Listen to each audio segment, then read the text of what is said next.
Login failed on KeyP Insights mobile research fix. You open the KeyP Insights mobile app, ready to dig into market intelligence or startup trends, but the login fails. Most users assume it's their password, but that's rarely the main issue. Let's uncover what's really happening and how to fix it fast. First, confirm your account access. KeyP Insights is a research platform that ties mobile logins to enterprise subscriptions. If your organization recently changed your access permissions or your account expired, the login will fail automatically. Contact your admin or re-verify your subscription if you suspect that's the case. Next, check your email and password combination. The app login uses the same credentials as the web platform, and it's case sensitive. If you've recently updated your password on desktop, the mobile app might still have cached your old one. Tap Forgot Password, reset it, and then retry. Now, ensure your app is updated.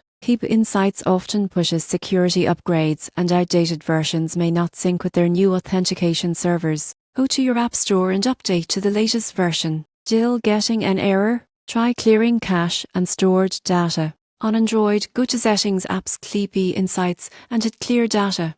On iPhone, delete and reinstall the app to ensure a clean login environment. Also, check your network. KeyP Insights blocks logins from insecure or masked connections, like public Wi-Fi or phones. Switch to mobile data or a private, secure Wi-Fi network and try again. Here's a key detail: if you use single sign-on, you must select your organization's login option instead of entering credentials manually. Using the wrong sign-in method is one of the top causes of KeyP Insights login failures. Finally, if you can access the web version without issues, the mobile app may be undergoing maintenance. Wait a few minutes, then try again. So, when login failed appears on your KeyP Insights mobile app, don't stress. Confirm your subscription, update your app and double-check your settings, and you'll be back to analyzing startups and industries in no time.